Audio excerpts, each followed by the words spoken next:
You are listening to the Norton Library podcast, where we explore classic works of literature and philosophy with the leading scholars of the Norton Library, a new series from W.W. Norton that introduces influential texts to a new generation of readers. I'm your host, Mark Chirino, with Michael Von Cannon producing. Today we present the second of our two episodes devoted to Kate Chopin's novel, The Awakening, as we interview its editor, Laura R. Fisher. In part one, we discuss Chopin, her life and career, and where this novel fits into her bibliography. We talked about the notion of an awakening, the protagonist, Edna Pontellier, and some of the characters she meets. In this second episode, we learn about Laura's favorite line in the novel, her Chopin playlist, and the idea of a room of one's own.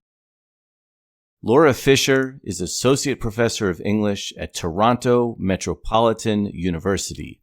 Her monograph, Reading for Reform, The Social Life of Literature in the Progressive Era, was published by the University of Minnesota Press in 2019. Her scholarly and cultural work has been published widely, and she is currently writing a book titled Girl on the Line, which tells the story of how one forgotten memoir from 1913 galvanized multiple social movements. Laura Fisher, welcome back to the Norton Library podcast. Hey, thank you so much for having me. It's great to talk to you again. Good to see you again. I'm looking forward to learning more about your edition of Kate Chopin's The Awakening. And why don't we actually start with, I'm looking at the Norton Library paperback. Can you tell me a little bit about this front cover and the design of the book? Sure. So my editor at the Norton Library sent me an image of a painting from 1840 by an Austrian artist. We don't know the artist's full name. We just know that the artist's initials were JJH. And it's a painting of a green and yellow parrot sitting amongst a bunch of beautiful fruits in a bowl. And the Norton Library geniuses picked up on some of the colors from that painting as their inspiration for this cover. So we see this beautiful gold and orange as the primary color, and then also this kind of dark and tropical green that I think really evokes the milieu in Louisiana, the golden sand, the tropical greens of the trees, and as well, I think you get a sense of the heat of the air and the kind of sensuality and the kind of beautiful ocean. It's a striking cover, and the Norton Library does such a wonderful job designing them. So it's always interesting to hear what the inspiration was for this combination. Laura, how did you first encounter Kate Chopin and this novel? I first encountered the novel in a pretty typical way, in the same way that my own students encounter the novel, which is I think I was in a third year English class at my undergraduate institution, which was McGill University in Montreal. And I was taking a summer course on late 19th and early 20th century American literature, which ended up, years later becoming my own focus of research. And it was just one of the novels on the list to read that summer. We had to read all of the text really quickly because summer courses are very condensed. And so it was, a 3-4 day immersion in the novel. And I hadn't read it before that, but I think I had heard of it, or at least I had heard references to it as this really important feminist classic. And so it was one I knew I needed to read. And I was really moved by it when I first encountered it. So you responded to it powerfully? I did. I was in a phase of my life which had lasted since adolescence, where I really loved to read novels where female characters were tortured. I don't know that now I would describe Edna as tortured, but that's how I saw her at the time. And I was really inspired by a novel written so long ago, or it felt so long ago to me at the time, but that depicted a character who was asking the kinds of questions, I was asking, my friends were asking, people around me were still wondering about. And it seemed to fit in my mind with the experience of self-realization that I was undergoing as a, 20-year-old at the time. Maybe you can think about this question as when you were a student or now that you're a professor teaching this text, but what challenges do you see first-time readers of The Awakening have with this novel? There are some challenges as a first reader of this novel. One of the main ones is the opacity of the text in terms of Edna's motivations. It can be really hard to understand, reading the book, why the character of Edna would be driven to kill herself in the last couple of pages. What was it about her life, which was in many senses very luxurious, very comfortable? What was it that compelled her to make the decision that she made? Why would she be driven to suicide? It didn't really make sense to me when I first read it, and it doesn't make sense to a lot of my students when I teach it today. So I think working through the opacity and ambiguity of that problem, the motivations of the character, and then connected with that is the challenge of reading a character like Edna, who you might not really like. A lot of people find her self-absorption to be a real turnoff. And more than this, her privilege can be a turnoff for readers. The fact that, we really have to work through this problem when we read the novel of how is it that being a mother is such a problem for this character when in fact we see her doing almost no active mothering at all, right? She's not like making breakfast, lunch, and dinner. She's not even necessarily putting her children to bed. She might show up as a kind of character in their bedtime routine, but a lot of the work of parenting is being done by other people. So what is it about Edna's life that is causing her so much turmoil that she would be driven to end her life at the end of the novel? And I remember when I first read it and it was taught to me as an actually affirmative ending. Her decision at the end to walk into the sea was represented as, or was taught to me as, something powerful and something positive, as a decision that she made for herself that we had to applaud. And that's not an approach I take when I teach the novel today, but it is a question that you need to give to your students if you're teaching the novel, or a question you have to ask yourself, which is, what brought her here? Can we justify it? Can we explain it to ourselves? Does it make sense to us? When your students do question Edna's motivation or they find it difficult to interpret, do you find yourself defending Edna? Is there an explanation that you give about why she does the things she does? Well, I think in order to understand the decisions Edna makes, I think it can be helpful to do some radical historicizing.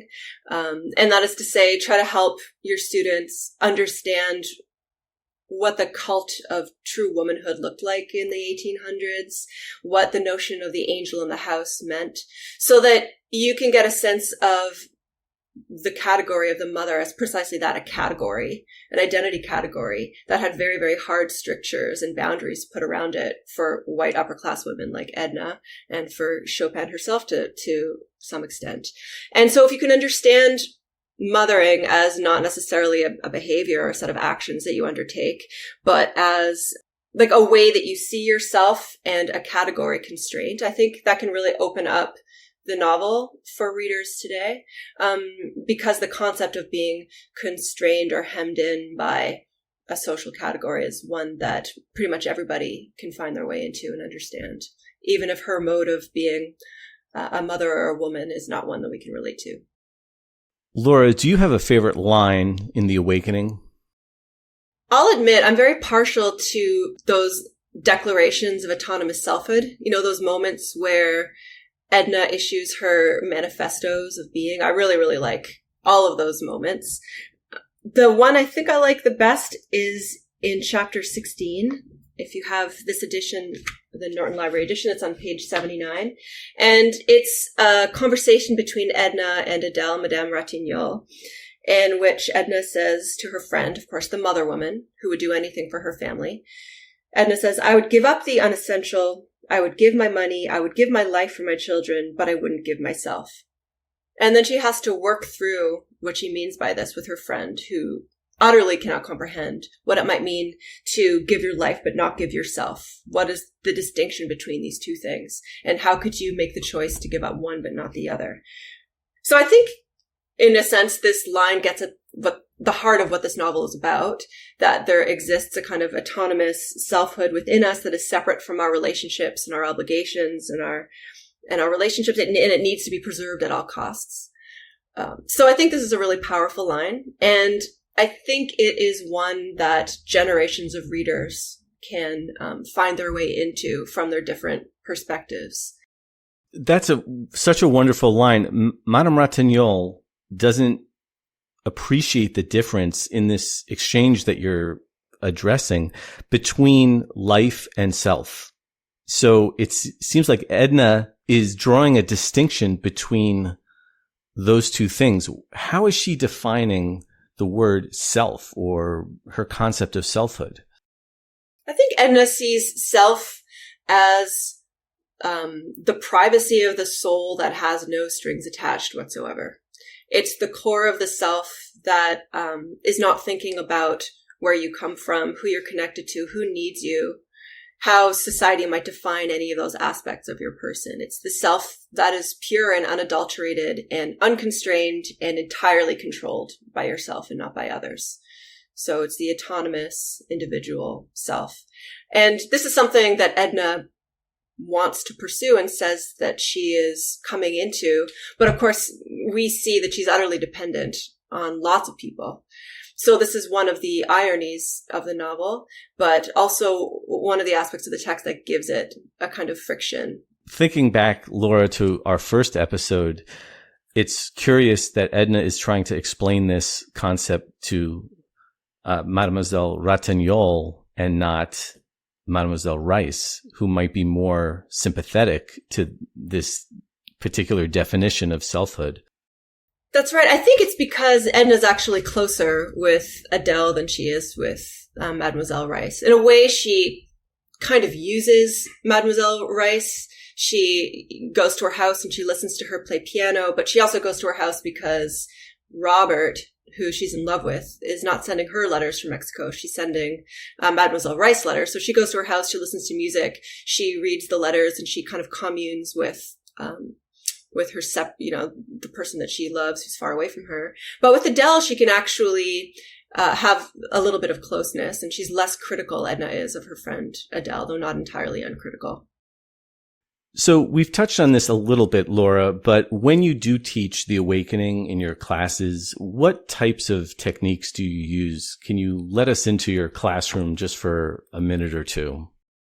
I think that you can teach The Awakening as a standalone text with very, very little outside context. It's possible to teach this as an incredible formal achievement, but I prefer to really introduce concepts from the 1890s, from the turn of the century period, that can help students understand what makes this a revolutionary novel, because that would be my goal in teaching it. Understand why this is a novel that blew people's minds and that horrified them and offended them so much that it went out of print for decades. Because it doesn't necessarily present itself that way to us today when we read it. So they need to understand what motherhood looked like. They need to understand race relations in turn of the century New Orleans and in the United States more generally. I think it can be really helpful to think about Veblen's concept of conspicuous consumption. I like to introduce that as a way of understanding Edna's relationship to her husband, and as a way of understanding all of those class markers within the novel. So I guess I like to get a few of these critical definitions on the page, as it were, so that we can work from there to understanding why Edna's choices were so radical and why the decisions that she faced were so torturous for her and ended in the way that they did with her death. Laura, we also ask our guests on the Norton Library podcast to offer a hot take about their text, something controversial that will attract cheap attention to this podcast. Do you have such a hot take? If we're looking for cheap attention, then my hot take to a first-time reader is open up the novel and see if you can, on your first read, find all of the different places where Edna has sex with her boyfriend or her, paramour. I'll say arabesque. See if you can identify.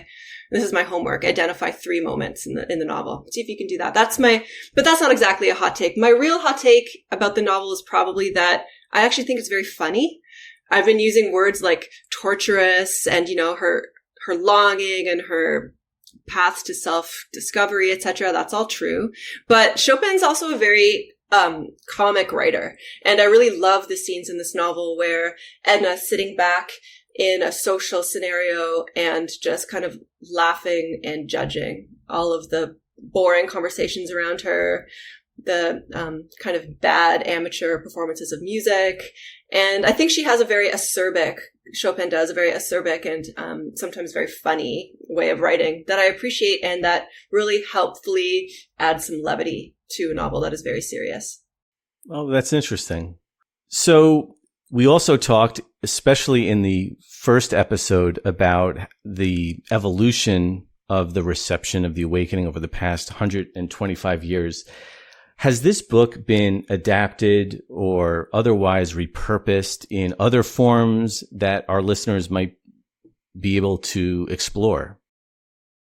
Well, this might actually be my real hot take, which is that, yes, it has been adapted twice in major forms. The Awakening's been adapted into a 1982 movie called The End of August, and then it was adapted in 1991 into a movie called Grand Ile. But I guess my real hot take is that it has not been adapted very well. And it's been a very long time since it has been adapted, and I think it's very ripe for a reinterpretation. I think it would make an incredible miniseries or feature film, and I'm very available to help with that. But so those movies don't do it justice, Laura? They're not my favorite. I don't wish to insult them. They have some beautiful elements to them. But I think enough time has passed between the most recent of these Awakening adaptations, which was 91. I think enough time has passed that there has been so much really rich and interesting conversation about The Awakening, especially its racial politics, that a new version of this is very much called for. Laura, what songs would you put on an Awakening playlist? You mentioned that there's a lot of music in this novel. So what other types of music does it inspire? That's such a good question.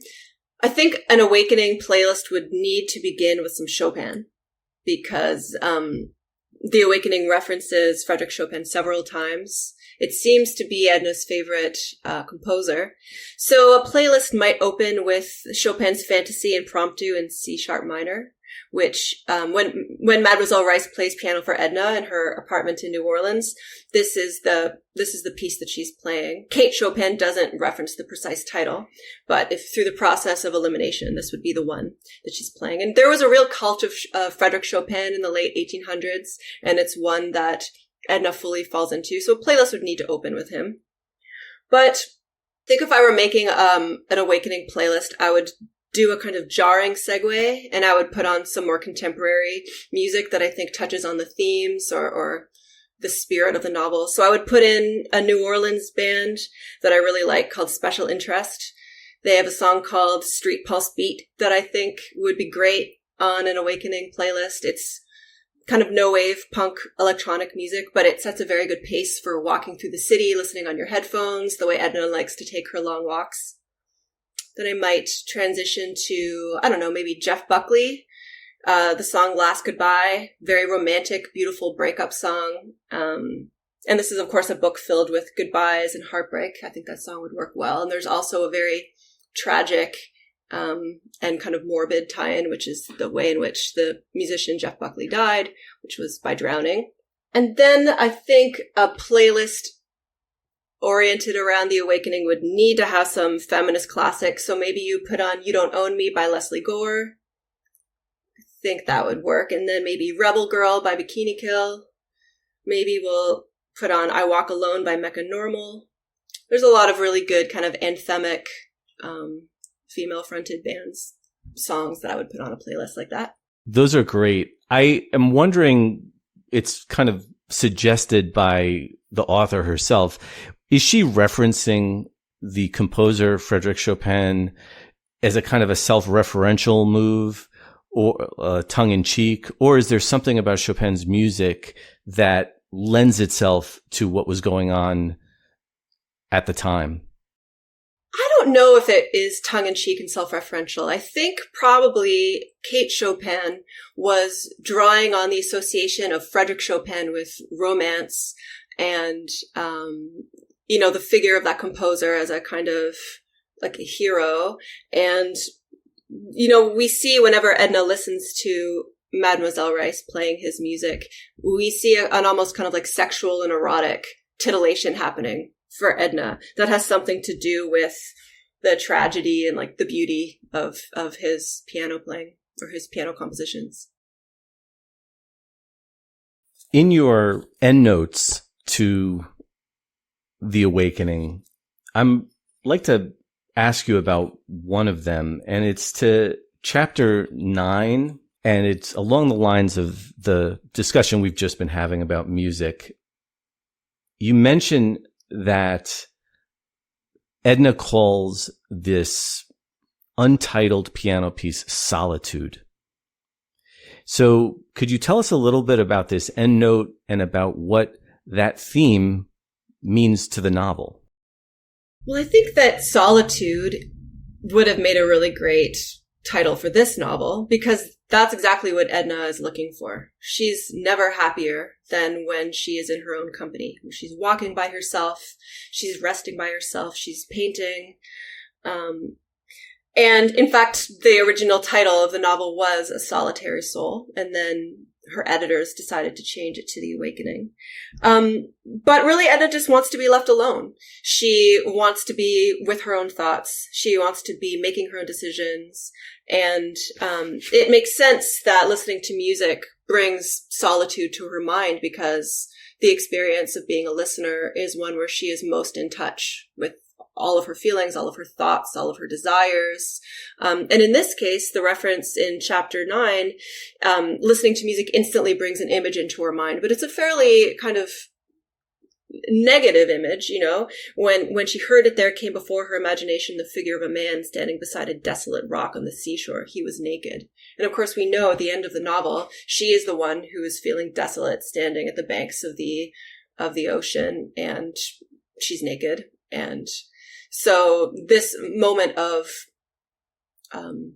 nature, art, longing, all of it propelling you towards utter solitude, I think, is at the heart of the novel. Does this have anything to do with what Virginia Woolf would call a room of one's own? Because you were saying in our first episode that Edna literally moves out of her house and gets a little place of her own, which she is privileged to do. Is there a kind of a feminist connection to the notion of solitude? Absolutely. Yeah. Edna does manage to find a room of her own in the course of the book, but it isn't enough because it comes at a cost, right? It comes at the cost of letting down her sons. The solitude that she finds is really provisional. But I think for a woman of this generation, for a woman of Chopin's generation, the idea of having nobody dependent upon you, having only your whims and your intellectual interests to drive you is utterly radical and very much a feminist pursuit, and today as well. So let's talk about today for just a second about the contemporary relevance of The Awakening. How do people respond in the 21st century reading this novel about the late 19th century? How does it speak to our own times? As I mentioned last time, I think that there are certain themes here which are very timeless, but you can't read The Awakening today, and for me at least, and not think about some of the limitations of an individualistic paradigm of living, right? Edna wants to be alone. She wants to have an entirely individually driven life. But when I read the novel today, and when my students read it as well, we often talk about some of the structural barriers that exist for most people trying to access that radical mode of independence and individuality. And in fact, what might have been better for Edna would be to figure out a way to live in relation to the people around her, which everybody must do. There's no way of living and having your ties entirely severed. So I think that we have a vocabulary for thinking about the limitations of Edna's thinking and her desires. But that's not what Chopin wanted to pursue in writing this novel, right? That was not her interest. She didn't want to show the structural barriers to independence for women. She wanted to show one woman's experience and one woman's journey. With that point in mind, there's one scene, Laura, that I was hoping you could comment on. It's a scene where Léonce, Edna's husband, is observing Edna's change in behavior. She's refusing to do certain things that are expected of her, and she's wishing to do other things. And so Léonce visits a doctor, a family friend, and asks basically, what is going on with my wife? And so what does the doctor say, and what does that tell us about, let's say, the way women would have been considered in the late 19th century, and how we might read that today? I love that scene where Edna's husband goes to see the doctor, because what a total betrayal of privacy between a doctor and patient, to have your husband go and try to figure out what's wrong with you and ask your doctor to kind of go spy on you, get in on the scene to see what's wrong with you. The doctor is depicted as being a well-intentioned guy. He asks Léonce, has she been hanging out with intellectually minded women? I can't remember his exact words, but it's like, has she been hanging out with feminists? And Léonce is like, no, in fact, I wish she wanted to hang out with people, but she just wants to be by herself. And then after their conversation wraps up, he doesn't say this to Léonce, but the doctor says to himself, oh man, there's got to be another man on the scene. This is probably a textbook case of having an affair, no longer in love with your husband. So that seems to be such a weird conclusion for the doctor to draw, but he's kind of right, isn't he? Yeah, he's a very wise doctor. He knows his business. He seems to know Edna pretty well. And what he's diagnosing is something that Léonce seems unwilling to see for himself, which is that his wife no longer has any interest in him whatsoever. She's not sexually interested in him. She's not interested in his company.